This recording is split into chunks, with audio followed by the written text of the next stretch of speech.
America's only Grandmaster Sports Handicapper, me, Joe Duffy of Joe Duffy's Picks, 16-7 run in the NFL going back to week 3 of the preseason. Wise Guy play on the Chiefs and the Eagles. Wise Guy plays are widely accepted the biggest bet in gambling. And folks, you buy a package, it goes through Monday, you can get the weekend's Wise Guy plays and majors. Everything that we have posted to date, it's all at offshoreinsiders.com, just $17. Let's take a preview of that game. Philadelphia is laying 3 at home with a total of 50.5. Short week normally does benefit the home team, but with Chip Kelly's fast-paced offense, there are some respected voices out there we're hearing that believe that this is actually going to benefit San Diego. The short week, that is. Now, Andy Reid was criticized in Philadelphia for abandoning the running game. We don't expect him to do it here. There is the big question. Andy Reid's return to Philadelphia, is that going to fire up the Eagles more, the Eagles crowd, or Kansas City?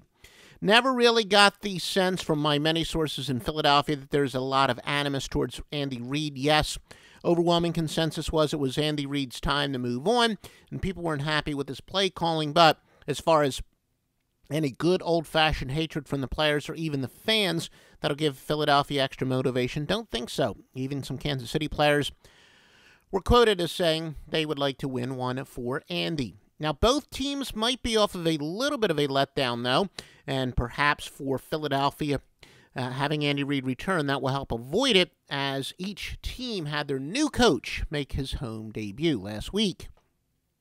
Kansas City scored the fewest points per game last year at 13.2, but now they have Alex Smith as their quarterback. He's a very impressive 21-5-1 straight-up run.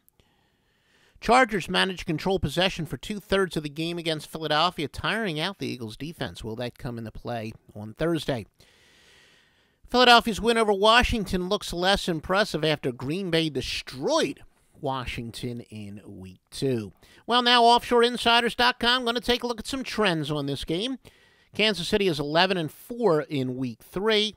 They are 10-4 after allowing more than 250 yards passing in their previous game, but 1-6 following a straight-up win. Philadelphia 9-3 in Week 3, but they are 5-16 following a spread loss. Kansas City is going under 22-5 on grass.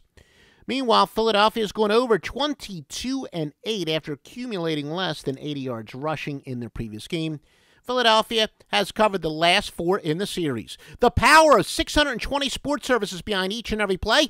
Get the highest rated plays from the highest rated handicappers in their highest rated sport at pennies on the dollar. The Master Lock Line, and it's exclusively at offshoreinsiders.com, but also traces its roots back to the score phone days, the lock line days, and the score phones of the early 1980s.